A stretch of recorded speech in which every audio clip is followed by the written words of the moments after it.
오늘 말씀은 유다서 말씀을 보도록 하겠습니다. 유다서 앞부분을 잠깐 봤으면 좋겠는데요. 유다서는 예수 그리스도의 종 야고보의 형제 유다 이렇게 표현되고 시작이 되어지는데 예수님의 친동생 유다임을 전통적으로 저자로 생각하고 있습니다. 거짓 선지자들의 위협 아래 있었던 그런 시즌이고요. 아마 요한계시록이 요한은 이제 한 90년 넘어서 이거 여기는 70년 전, 그러니까 예루살렘이 멸망하기 전에 거짓 교사들이 발흥하는, 영지주의자들이 막 이제 발흥하는 이제 그런 분위기이고, 한 90년 정도 되면 영지주의자들이 확 그냥 풀어져서 요한계시록 시즌과는 좀 그런 이 맥락과는 좀 달라지는 그런 형태입니다. 그래서 어떻게 보면 초기에 영지주의 이단들 또 여러 형태 이단들과 함께 이 거짓 교사들에 대한 선지자들에 대해서 그 위협하에 있는 교회들을 향해서 편지를 쓴 것입니다. 그래서 그들의 무율법적인 생활, 또 권위를 업신여긴 태도들, 예수님을 부인하는 것들, 또 거룩하지 못한 모습들, 이런 부분들에 대해서 좀 이렇게 거짓 교사들을 배격하고 공동체가 바르게 설 수 있도록 권면하는 그런 서신입니다.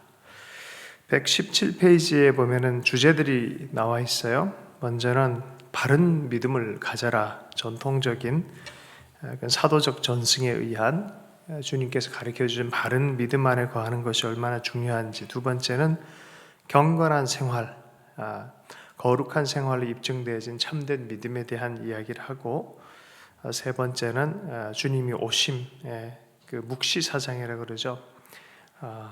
이 하나님의 뜻을 가지고 이 사회가 그렇게 바르게 사는데 벗어났다라고 얘기하는 건 예언적이라고 그러고요. 주님께서 보여주신 계시적 차원의 어떤 하나님이 하신 일에 대해서 미래에 일어날 일들에 대한 기대를 갖고 있는 것을 이걸 묵시라고 얘기를 합니다. 예언과 묵시는 조금 달라요. 특징들 잠깐 보면은 보면 알겠지만 이제 묵시문학적 외경, 뭐 에녹서라든지 모세승천기라든지 이런 유대 전통적인 이야기들이 있어요. 그런 이야기도 좀 들어가 있고, 또 이 반이단적 삐라라는 표현을 쓰는데 거짓 교사들에 대해서 잘못되어진 믿음들에 대한 체계를 짧지만 아주 강력하게 전단처럼 던지는 서신이 유다서입니다. 말씀을 보도록 하겠습니다. 오늘은 유다서 한 장인데 아주 묵직한 내용들이 많이 있습니다. 거짓 교사들에게 내릴 심판이라는 제목으로 이렇게 잡혀 있습니다. 성경적인 신앙을 떠난 사람들, 떠나게 만드는 사람들을 거짓 교사들이라고 합니다. 그래서 바른 신앙을 위해서 바르게 신앙을 촉구하고 있고요. 교회에게 성경적 분별력과 성경적 진리에 대한 바른 변화를 요구하고 있는 그런 서신입니다. 이때 당시에는 굉장히 가혹한 정치적인 공격을 당하는 때였고, 영지주의자들, 유사한 배교자들, 또 윤리적 방임주의자들이라고 얘기를 해요. 그러니까 구원받았으니까 뭐 우리 구원의 셈은 늘 있으니까 이렇게 대충 살아도 되는 거 아니냐, 어차피 인간이 뭐 그렇지 뭐 이런 태도들, 그게 이제 윤리적 방임을 만들어 버린다는 것이죠. 그래서 그렇게 교회를 결국은 망가뜨린 일들에 대해서 이 공격적으로 영적으로 침투해서 교회를 허물어뜨리는 그런 부분에서 명확하게 분별하고 바른 바운더리를 가져라라고 권면하는 그런 서신입니다. 우리 한 절 한 절씩 한번 보도록 하겠습니다. 1장 1절의 말씀입니다. 예수 그리스도의 종이요 야고보의 형제인 유다는, 그래서 보면 야고보의 아들이 아니라 형제라는 표현을 봤어요. 예수님의 형제인 것을 우리가 이해합니다. 이때 당시 야고보라는 이름이 많잖아요. 우리도 같은 이름이 많이 있잖아요. 그래서 예수 그리스도의 처음에는 예수님의 동생들이 믿지를 않았어요. 요한복음 7장에 보면은 믿지를 않았어요. 요한복음 사도행전 쪽에 가면은 드디어 이 예수의 형제들이 예수를 믿었던 것을 알아요. 언제부터냐? 부활 이후부터 예수님을 섬겼어요. 그리스도의 동생이요 이렇게 얘기를 안 하죠. 편지에서 뭐라고 합니까? 종이요라고 표현하고 있어요. 예수 그리스도에 대해서 자신은 종이다라는 표현을 쓰고 있다는 것입니다. 자, 이 유다는 어떻게 편지를 합니까? 부르심을 받은 자 곧 하나님 아버지 안에서 사랑을 얻고 예수 그리스도를 위하여 지키심을 받은 자들에게 편지하노라. 부르심을 받고 이것을 칼빈이나 이런 사람들은 불가항력적 부르심이라는 표현을 써요. 그러니까 불가항력적 은혜에 의해서 부르심을 받다라는 그런 표현을 쓰거든요. 그래서 예수를 믿는다는 것은 처음에 내가 믿는 것 같은데 뒤돌아보니까 이거 진짜 불가항력적 은혜로 우리가 마치 태양주위를 이렇게 가다 보면 그 중력에 이끌린 것처럼 그렇게 부르심을 받았구나라는 의식이 생겨요. 그럼 그게 뭐냐 보면은 관계적으로는 이 부르심은 결국 하나님의 사랑 가운데 들어가는 거란 거죠. 정확하게 사도는 아니에요. 사도란 표현을 쓴 적 없어요. 이 유다는 하나님의 사람들, 주님을 따랐던 사람들은 이걸 분명히 알고 있어요. 이 부르심은 뭐냐? 부르심, 나는 부름받았다. 이런 것은 곧 하나님의 사랑 안으로 들어가는 거예요. 사랑받는 자로서 살아가는 것입니다. 그래서 예수를 위하여 지키심을 받은 자들. 자, 내가 부르심 받고 사랑을 얻고 그게 뭔데요? 하나님의 보호를 받고 지키심을 받는 자들, 성도들에 대한 얘기를 하는 거죠. 지키심을 받은 자들에게 편지하노라. 긍휼과 평강과 사랑이 너희에게 더욱 많을지어다. 원래 유대 구약적인 인사는 긍휼과 평강이에요. 근데 여기에 뭐가 붙여져요? 사랑이 붙여졌어요. 이게 이제 예수 그리스도 이후에 붙어 있는 그런 단어들의 특징이에요. 그래서 우리가 그리스도 예수를 따르는 사람들은 사랑의 본체이신 하나님 아버지, 예수 그리스도, 그 사랑 안에 우리가 살아간다는 것을 한시라도 잊어서는 안 되는 것입니다. 그 긍휼과 평강과 사랑이 너희에게 더욱 많을지어다라고 이렇게 인사를 합니다.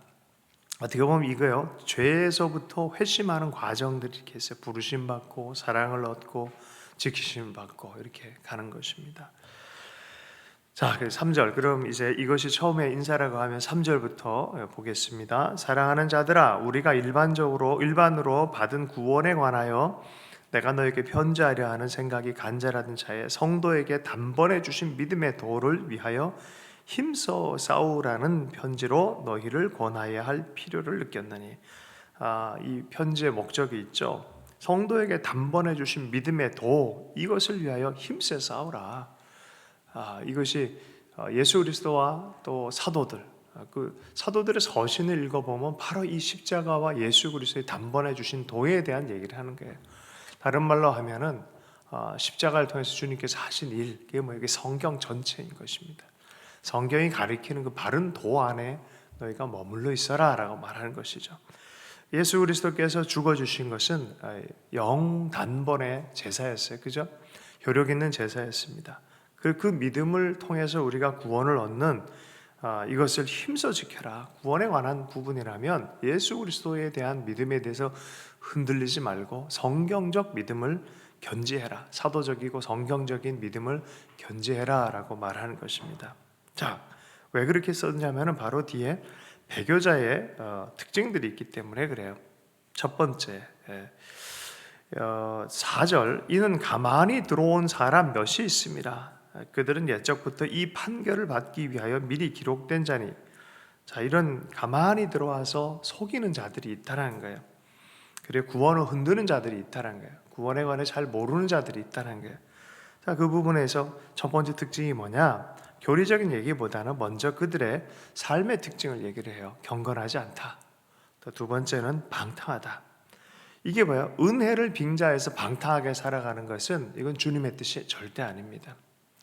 은혜가 있기 때문에 더욱 거룩에 힘쓰는 자들이 되어야 되는데, 은혜를 빙자해서 방탕하게 사는 것은 이것은 문제가 심각한 것입니다. 그것은 바른 하나님의 사람이 될 수가 없다는 것입니다. 그리고 방탕한 것을 바꾸고 홀로 하나이신 주제 곧 우리 주 예수 그리스도를 부인하는 자다. 결국 그렇게 가다 보면은 그리스도 예수에 대해서 구원의 근거가 희박해지는 거예요. 왜냐하면 구원의 방식을, 하나님의 마음을 흐려버리는 일들이기 때문에 그렇습니다. 그래서 경건치 않고 은혜를 값싼 은혜로 만들어버리고 주 예수님을 결국 부인하는, 혹시 우리의 삶은 어떤지 모르겠어요. 순교자들은 작은 것 하나라도 이 예수 그리스도를 부인하지 않기 위해서 자기 생명을 드리는 그런 삶을 살았어요. 옛날에 제사 문제 때문에 가톨릭에서 수많은 순교자가 나왔거든요. 주일 성수 때문에 그러기도 하고, 또 작은 것 같은데 예수님 때문에 그래요. 사실은 그 작은 법령이 문제가 아니라 내가 주님을 배반할 수 없습니다 라는 그런 의식을 가지고 생명을 내놓고 자기 삶을 방탕이나 주님을 부인하는 데 내놓지 않았죠. 결국은 주님을 향한 태도가 명확한 그런 삶을 살았던 것입니다. 자, 거짓 교사들은 이런 걸 흐려가서 결국 그리스도를 향한 삶에 대해서 무너뜨리고, 경건은 무너뜨리고, 은혜를 은혜되지 못하게 만들고 그리스도를 부인하게 만드는, 그러다 보니까 주님의 판결을 받도록 그것은 이미 운명되어졌다라 성경은 얘기를 합니다. 또 이 유다가 얘기를 합니다.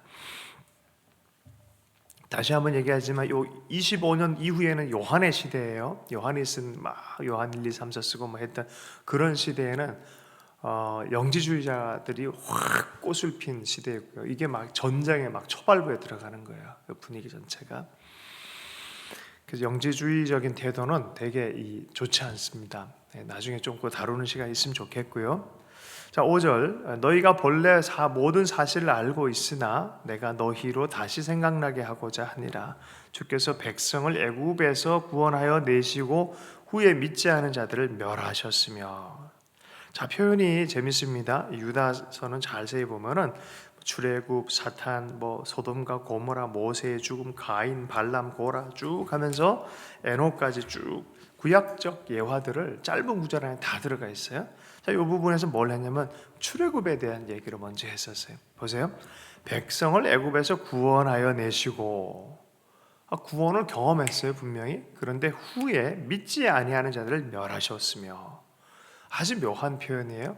구원을 받았는데 후에는 믿지 않는 자들은 멸하신다라고 말해요. 자, 구원을 경험할 수는 있어요. 여러분, 예수님께서 병자들 치유하신 적이 있어요.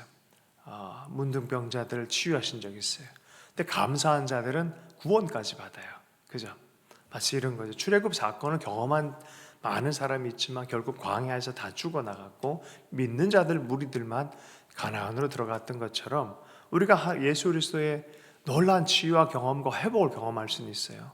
그러나 그것이 구원을 담보할 수는 없어요. 믿음이 있을 때 온전한 구원이 나타나는 거죠.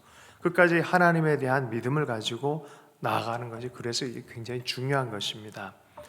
구속함을 체험할 수 있어요. 치유나 여러 가지 기적들 체험할 수 있습니다. 그러나 구원을 사는 것은 좀 다른 문제입니다. 예수 그리스도를 누구인지 정확하게 알고 그분을 내 구주로 모시고 내 마음 안에서 주님 믿음으로 또 동행하는 그런 삶에 대해서 그것을 구원이라고 얘기를 하는 것이죠. 옛날에 치유도 받고 예전에 영적 경험도 했어요. 그러나 지금 내 마음이 막 유리방황하고 있다면은 그것이 어떻게 될지 우리는 사실 잘 모르는 것이죠. 그래서 경계하는 게 중요합니다. 동전의 양면과 같아요. 주님이 부르셨고 주님이 분명히 구원 경험도 하게 했지만 실질적인 구원은 계속해서 그려나가야 되는 거예요. 과정이지 예전에 어떤 경험으로 끝나서는 안 된다는 거예요. 예전에 주님을 고백하고 동행했다면 지금도 고백하고 동행하는 것이 살아있는 믿음의 삶이라고 하는 것입니다. 자, 6절의 말씀은 자기 지위를 지키지 아니하고 자기 처소를 떠난 천사들을 큰 날의 심판까지 영원한 결박으로 흑암에 가두셨으며, 자기의 지위를 지키지 않았다라고 말해요. 사탄과 그 사탄의 천사들의 3분의 1을 에스겔서에 보면 3분의 1이 자기 처소를 떠나서 땅에 떨어졌다라고 표현합니다. 자기 위치를 지키는 게 참 중요해요. 늘 얘기하는 거지만 자기 포지션이 있어요. 자기가 해야 될 일들이 있어요. 그 부분에 임명받았으면 그 자리에 있는 것이에요. 사실 그 자리에 있고 주님이 부르셨으면 주님이 또 시즌을 따라서 바꾸세요. 근데 그런 명령을 듣기 전에는 절대로 움직여서는 안 돼요. 근데 많은 사람들이 힘드니까 하나님의 핑계 대면서 하나님이 그랬겠거니 하다가 결국 열매 맺을 바로 전날에 위치 이동하는 경우가 많아요.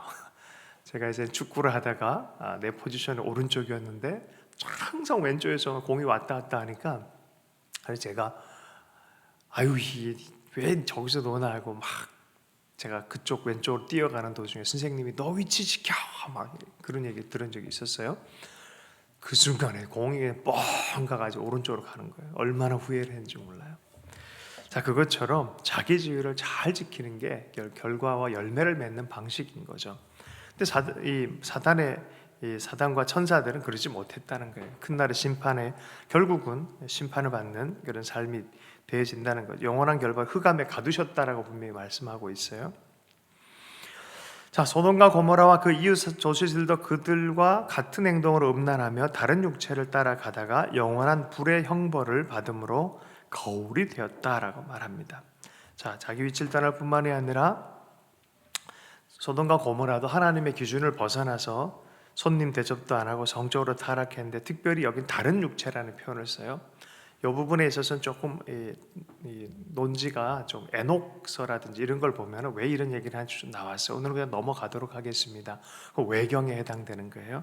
유대 전통적으로는 그런 것이 담론화가 되어졌기 때문에 이런 얘기를 좀 첨가해서 얘기한 듯합니다. 다른 육체라는 것은 이종교배를 얘기하는 거죠. 남자와 여자의 어떤 그런 정상적인 것이 아니라 비정상적인 어떤 것이 있다는 거죠. 그래서 유대 전통에 의하면은 소돔과 고모라를 동성연애라는 부분에 대해서 분명히 다루고 있어요. 근데 이것이 전체적으로 다루진 않아요. 그것만 그랬다 말하지 않아요. 손님을 잘못 접대한다든지 정의가 없는 사회라든지 이런 걸 다 겹쳐서 이것까지 포함해서 얘기를 하고 있는데 유다서는 이 부분을 좀 더 하이라이트해서 얘기를 하고 있습니다. 자, 두 번째로는 어쨌든 이런 그 경건하지 않고 방탕한, 그래서 결국은 그리스도를 부인하는 그 삶의 모습을 보이는 것이 특징이고, 두 번째 특징이 무엇이냐면 이 거짓 선지자들의 특징이 그러한데 꿈꾸는 이 사람들도 그와 같이 육체를 더럽히며 권위를 없선 여기며 영광을 비방하는도다. 세 가지 특징이 있어요. 육체를 더럽히는 것이고, 여러분 하나님의 사람은 하나님의 말씀을 쫓고 하나님의 거룩을 쫓는 사람이, 바른 교리를 쫓는 사람들은 결코 이런 얘기를 하질 않아요. 육체를 더럽히는 걸 적극적으로 뭐 이렇게 하는데 괜찮아 이렇게 말하지 않습니다. 그리고 두 번째는 권위를 없은 여기지 않아요. 자기 권위가 뭔지 정확하게 알아요. 자기 집의 아버지를 계속 비난하는 사람들은요 복 받을 수 없어요. 그 세운 권위에 대해 자꾸 나라에 대해서 계속 이 부정적인 얘기하는 사람들은요, 자기도 모르게 그렇게 하는 사람들은 그건 악마의 가시가 들어가 있는 거예요. 조심해요. 그 나라는 설 수가 없어요. 이번에 미국도 보면 권위와 법 체계가 있잖아요. 그것 때문에 어느 정도 정당성을 갖고 계속 다루고 있잖아요. 그래서 권위와 법 체계에 대해서 흔들어 버리면 문제가 심각해집니다. 자, 그 얘기를 하는 거예요. 이 꿈꾸는 자들의 특징이 뭐냐면은 육체를 더럽히는 거룩하지 못한 것이 있고, 두 번째는 권위를 없인 여긴다는 거예요. 자, 그런데 결국 그러다 보니까 뭐를 비방하냐면 영광을 비방한다라고 표현해요. 여기서 영광은 천사들의 영광이에요. 천사들마다 나라를 책임지고 있는 천사가 있고 어떤 분야의 천사들이 있어요. 어떤 바운더리가 있어요. 그 천사들.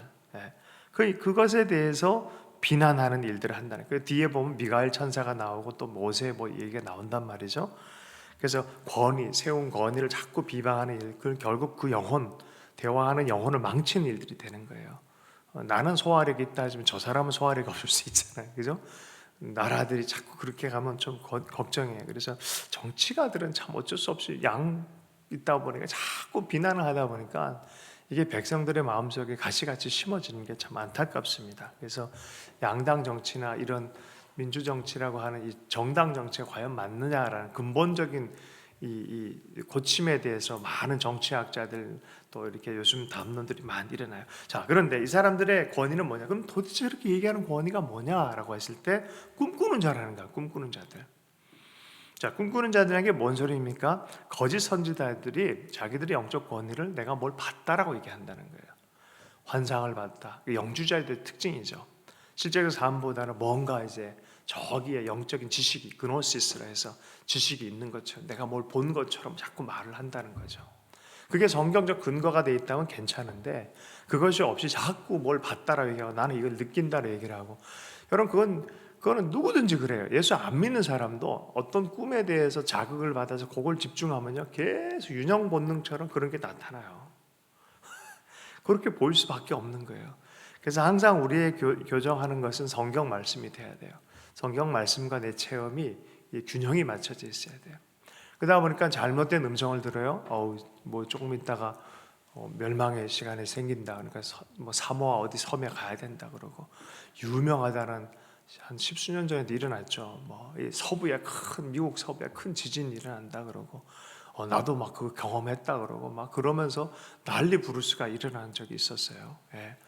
아니죠. 아닌 거예요. 아닌 건 아닌 거예요. 그래서 성경적 원리와 그들의 삶의 태도와 하나님의 마음이 분명히 들어가 있는지, 거룩을 지향하는지, 그것과 더불어서 경험이 중요하게 되는데, 근데 경험만 얘기하고 환상만 얘기를 한다 그러면, 봤다 그러면은 요새는 신천지도 그렇게 전도를 한대요. 우리 기독교인들이 이게 잘 먹혀드니까 밖에 딱 가면 한 세네 명이 조를 짠대요. 그래서 밖에 딱 나가면 한 사람이 탁 부딪히면서 어떤 비슷한 얘기를 해요.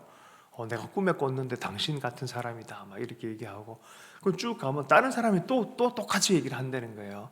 그러면 이 사람이 어떤 느낌이 들겠어요? 희한하게 몇 번 경험하다 보면 진짜인가? 사실 이게 팀 플레이를 하고 있는 건데, 그래서 우리는 그런 부분에 대해서 성경적이냐 아니냐가 더 중요한 기준이라는 것을 분명히 이해할 필요가 있습니다. 자, 9절 말씀, 천사장 미가엘이 모세의 시체에 관하여 마귀와 다투어 변론할 때 감히 비방하는 판결을 내리지 못하고 다만 말하되 주께서 너를 꾸짖으시길 원하노라 하였거늘. 자, 무슨 소리입니까? 천사장 미가엘이 모세의 시체에 관해서 누구랑 같이 변론했습니까? 마귀랑 같이 변론했다라는 말씀이 있어요. 네. 마귀와 미가엘이 모세의 시체를 두고, 이게 또 외경이나 이런 이 다른 본문에 나온 거예요. 정경에 나오지 않는 거예요. 성경 밖의 책은 외경이 있고 위경이 있어요. 참고서 같은 외경이 있고, 위경은 뭐냐면 내용은 참 좋은데 저자가 다른 거예요. 나 요한은이라고 했는데 분명히 요한이 아니야. 근데 내용은 끝내줘. 그래서 그거를 위경이라고 얘기를 해요. 위경이라 그래가지고 뭐 읽을 만한 가치 없다 이런 게 아니에요.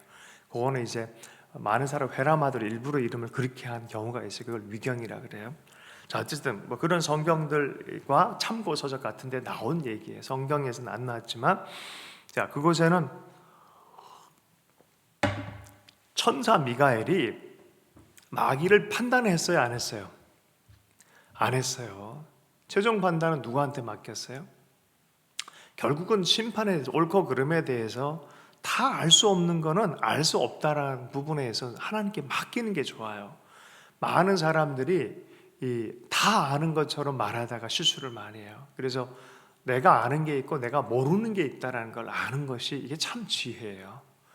내가 다 아는 것처럼 퍽퍽 얘기하는 사람들이 있어요. 이건 이거에 대해 쉽게 얘기하는 사람들이 있어요. 아직은 어린 나이의 단계에 있어요. 그게 어린 나이의 초기 단계 자기 전능성이 있어요. 엥 우니까 엄마도 오고 아빠도 오고 뭐도 먹여주고 막 이런단 말이죠. 쉽게, 어린아이는 쉽게 막 판단해요. 그러나 삶을 살고 하다 보니까 타자도 있고 삶의 여러 가지 정황도 있고 정말 알 수 없는 것도 있고, 그렇기 때문에 하나님한테 맡기면서 내가 아는 만큼은 정직하게 또 이렇게 걸어가는 게 인생 길이죠. 근데 너무 이제 이런 부분에서 마치 이렇게 쉽게 던져버린 거죠. 그래서 미가엘이 마귀에게 뭐라 합니까? 주께서 너를 꾸짖으시기 원하노라. 난 내가 너에 대해서는 쉽게 할 수 없다. 하나님이 그걸 판단하도록 이렇게 얘기하는 거죠. 이 사람들은 세 번째, 이 사람들은 무엇이든지 그 알지 못하는 것이 비방하는 도다. 그래서 그렇게 얘기해요. 알지도 못하면 쉽게 막 비방을 해버린다는 거예요. 이건 저거, 저 사람은 그렇고 그건 이렇고 저렇고 쉽게 입을 막 버려서 함부로 얘기를 한다는 거죠. 이렇게 표현해요. 그들은 이성 없는 짐승 같다. 진짜 생각 제대로 못하는 사람이다. 그냥 막 본능대로 얘기하는 사람이다라는 거예요. 이성 없는 짐승같이 본능으로 아는 그것으로 뭐라고요? 그렇게 하다가 멸망한다는 거예요. 권세를 조롱하는 하룻 강아지 같죠. 호랑이 앞에 서 가지고 네가 뭔데? 이렇게 너 고양이 아니냐? 강아지가 너 고양이 거 아니냐? 뭐 이러면서 호랑이 앞에서 얘기한다는 거죠. 이 권세를 조롱하는 일들 함부로 얘기하는 거예요. 하나님이 계시하지 않는 것에 권위 있게 말하지 않는 것이 좋습니다. 그래서 청교도의 지혜가 참 좋습니다. 성경이 말하지 않는 부분에서 멈추고 성경이 말하는 부분까지 말하는 거예요. 이게 정말 지혜입니다. 근데 성경에 안 나오는 걸 이 사람들은 꿈꾸는 걸 통해서, 환상을 통해서 뭘 봤다고 얘기를 해요. 천국에 대해서도 그냥 성경에서 얘기하는 수준까지만 얘기하는 게 좋아요. 천국이 없다고 얘기 안 했죠, 성경이. 그러니까 천국은 있는 거예요.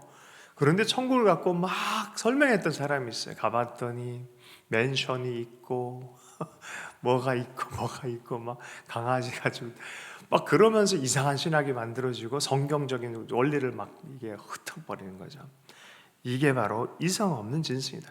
그럼 그 자기 원리를 내세우기 위해서 무슨 일을 해야 됩니까? 교회의 권위를 건드려야 되는 거예요. 저 사람 정상적 말씀의 사역자들의 권위를 흔들어야 되는 거예요. 그거 아니다라고 얘기를 해야 되는 거예요. 이스라엘과 12지파에 대해서 흔들어 놔야 되니까, 그걸 흔들어야 되니까 자기들이 12지파가 될 수밖에 없도록 되는 거예요. 그걸 주장하려고 그러니까 성경적 12지파를 없애야 되고 교회의 권위를 없애야 되는 거예요. 그런 식으로 이제 자기 경험이나 이런 것들이 중심에 되어지는 거죠. 그래서 멸망하는 짐승이라는 거죠. 정말 겁 없이 함부로 얘기하는 사람들이라는 거죠. 그래서 그걸 조심해라 라고 분명히 얘기하는 것입니다. 자, 11절의 말씀, 화 있을진저 이 사람들이여 가인의 길에 행하였으며 싹을 위하여 발람의 어우러진 길로 몰려갔으며 고라의 패역을 따라 멸망을 받았더라. 발람과 고라에 대한 얘기를 합니다. 발람은 유대 사회 밖에 있는 예언자로서 굉장한 영적 능력이 있었는데 그건 다 인정을 해요. 근데 이거를 잘못 사용한 사람이란 거죠. 악하게 사용했다는 거예요. 이스라엘을 저주하도록 부름받아 돈 받고 그거 하려고 갔다가 하나님이 그냥 확 사로잡아가지고 도리어 하나님의 바른 예언을 하도록 만들어 버린 거죠. 그러나 그의 중심은 뭐였어요? 돈 받고 사사로운 예언을 하려고 했던 사람이란 거죠. 그러니 이 발람, 나쁜 저주를 하려고 했던, 판단하려고 했던 사람이란 거죠. 두 번째 예로 드는 게 고라의 패역입니다. 자기 권위의 지위를 지키지 못하고 모세를 비방했던, 판단했던 그런 세력들 어떻게 됩니까? 땅이 갈라져서 죽기 시작하는 거죠. 발람과 고라의 영에 사로잡히면요, 자기도 모르게 눈빛이 변한다고 얘기를 한 적이 하여튼 그래요, 진짜로.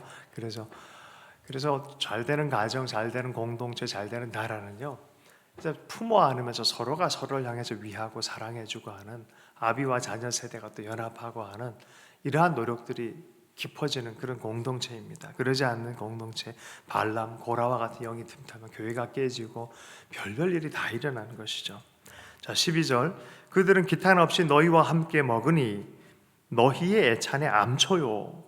아유, 보세요.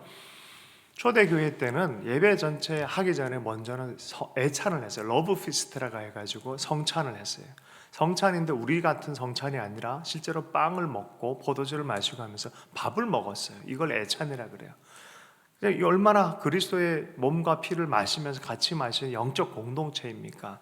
밥상머리 공동체예요. 그리스도를 먹으며 살아가는 영적 공동체인데, 이런 애찬에 뭐라고 합니까? 암초다. 이 애찬에 참여하는 것 자체가 구원의 상징이에요. 구원받은 상징인 것이죠. 그리스도의 몸의 상징인데, 여러분 암초가 뭐예요? 배와 선원이 항해를 하다 걸려서 죽어가는 거예요. 아니, 구원의 길에 구원의 애찬에 참여하는 게 얼마나 감사합니까? 그런데 거기에 암초다 하면 구원을 넘어뜨리고 애찬을 의미 없게 만드는 그런 사람이라는 거예요. 잘못된 교리도 자꾸 듣다 보면요, 구원의 교리가 희석이 될 수 있어요. 그러니까 성도들 위해서 삐라와 전단을 뿌리듯이 정신 차리라 라고 이렇게 던져주는 거죠. 자, 그런데 그들은 자기 몸만 기리는 목자요, 바람에 불려가는 물 없는 구름이요. 결국 그들의 행동의 중심에는 공동체 전체나 영혼 사랑이 아니라 자기를 위한 거라는 거예요. 여러분, 교회를 섬길 때 어떤 마음으로 섬길지 잘 보십시오. 하나님을 사랑하고 지체들 섬기기 위해서, 그러면 진짜 행복해요. 진짜 영적으로 문이 열려요. 그런데 나만을 위해서 뭔가를 자꾸 보면요, 하나님의 자리에 있지만 애찬에 참여하지만 가장 하나님의 구원에 떨어진 사람이 될 수 있어요. 그 얘기를 하는 거예요. 지금 애찬에도 참여하는데 그런 일들이 일어나고 자기 몸만 기르는 목자가 돼버리고 바람에 불려가는 물 없는 구름이다라고 표현해요. 아니 구름인데 물이 없으면은 구름이 비를 뿌리고 해야 토지도 땅들도 생명이 나고 할 텐데 의미가 없고 쓸모가 없어요. 무늬만 구름이에요. 죽고 또 죽어 뿌리까지 뽑힌 열매 없는 가을나무요. 가을에는 열매가 맺어 있는데 열매가 없다는 거죠. 13절 자기 수치의 거품 뿜는 바다의 거친 물결이요 영원히 예비된 캄캄한 흑암으로 들어갈 유리하는 별이라. 아이고 참 이게 참 내용은 좀 되게 안 좋은데 참 문학적이에요. 참 이때 당시 사람들이 수사적인 표현들이 대단히 뛰어난 것 같습니다. 어쨌든 이분 유다의 이 경계를 통해서 본 것은 배교자들, 거짓 교사들의 가르침의 특징은 자연을 예화를 들면서 두 가지 얘기해요. 타락한 개인의 삶이 있고 그들에게는 두 번째 열매 없는 사역이 있는데 거짓을 가르치는 이런 가르침을 폭로를 시켜주는 거예요.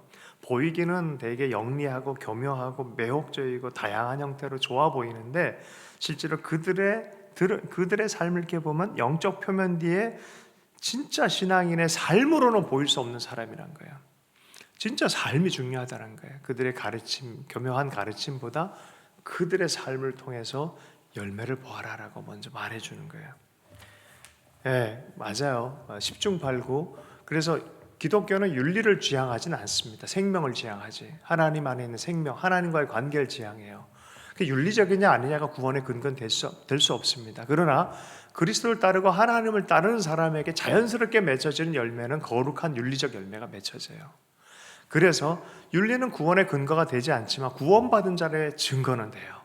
이 사람이 하나님을 따르는 사람인지 아닌지에 대한 열매로서 나타난다는 거죠. 자, 보세요.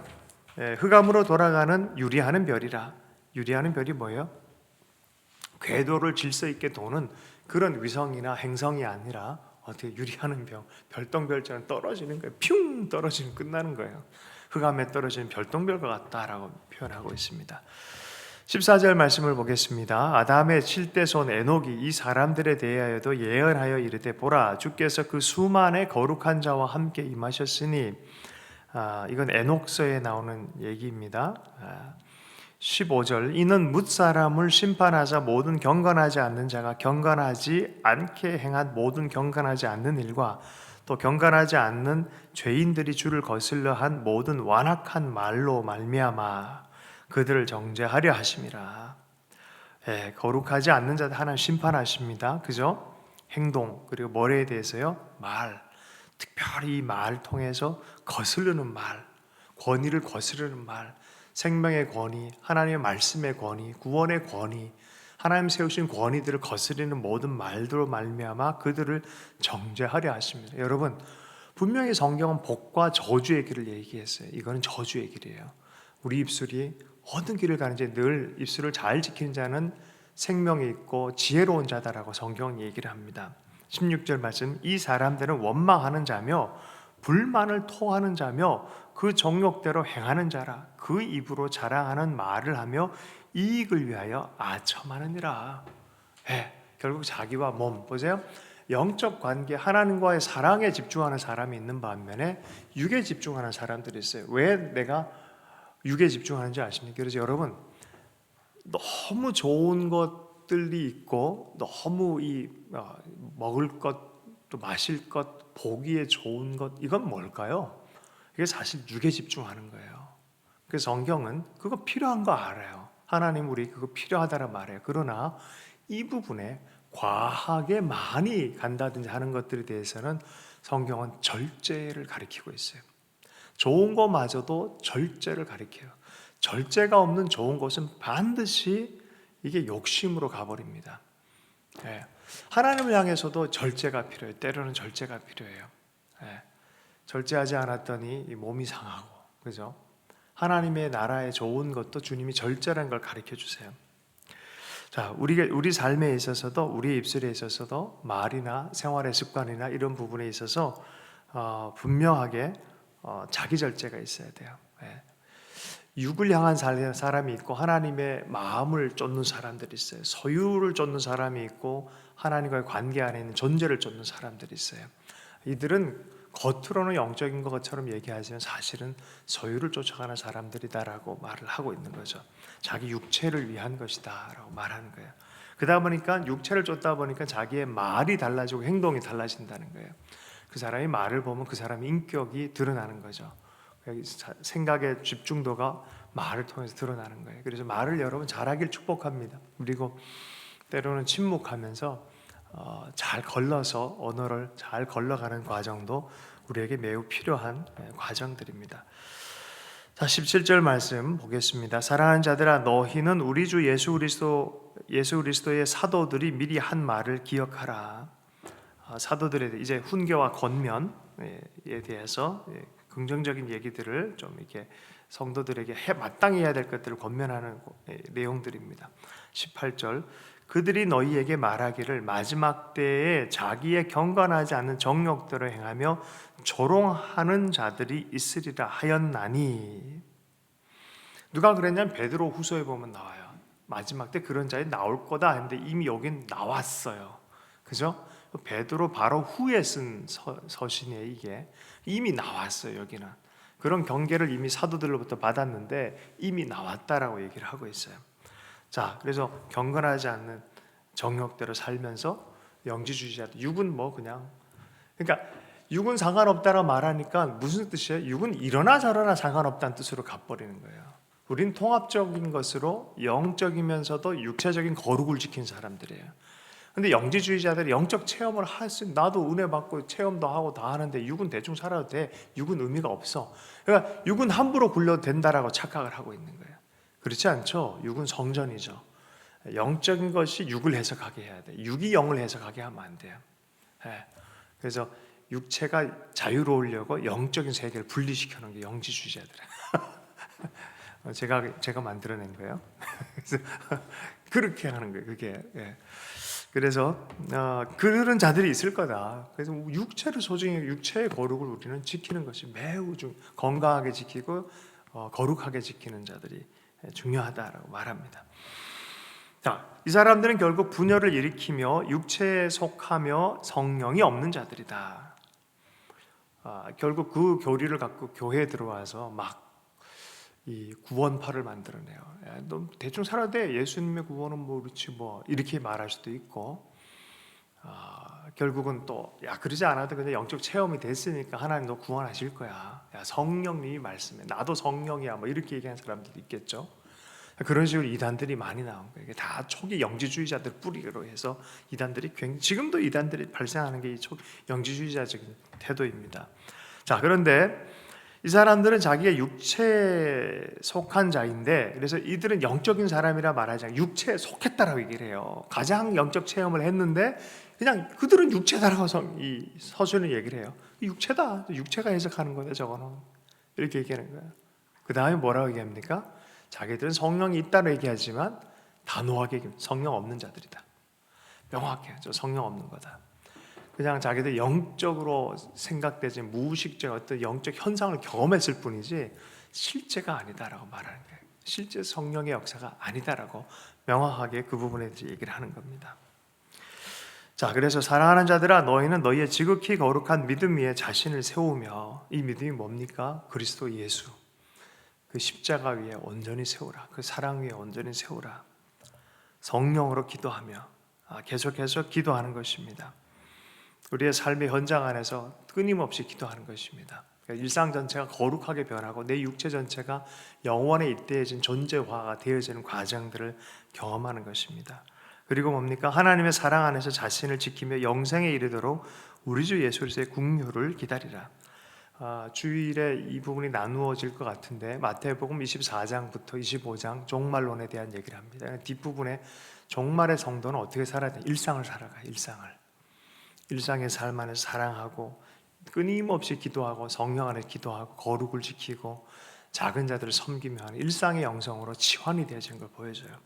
자, 그러지 않는 자들은 다 대단한 뭘 보고 좀 뭐 대단한 것을 하지만 삶이 엉망이다.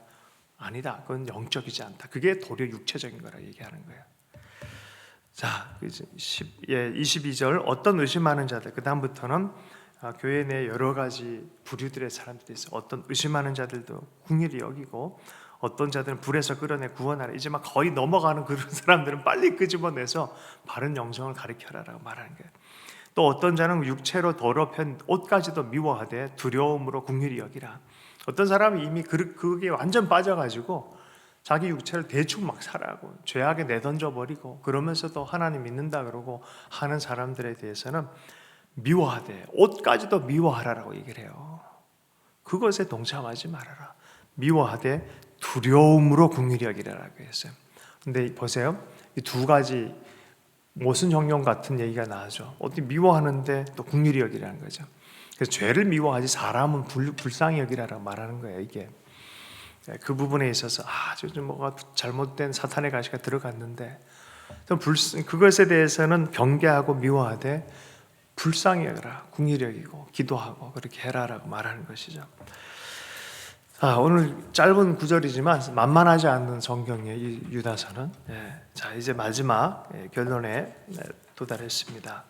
회당 예배에서 마지막 찬양의 글들 또 축복의 글들을 마무리하는데 참 아름다워요. 이게 축도로도 사용되기도 해요. 축도로 사용될 몇 구절이 있는데 이 구절도 축도로도 사용되는 구절입니다.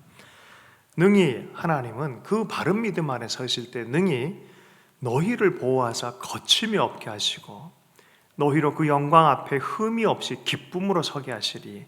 곧 우리 구주 홀로 하나이신 하나님께 우리 주 예수 그리스도로 말미암아 영광과 위엄과 권력과 권세가 영원 전부터 이제와 영원토록 있을지어다.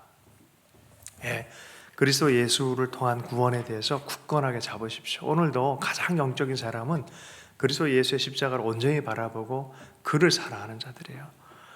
그것이 막 이 꿈꾸는 자처럼 감각적인 영적 체험은 없어도요.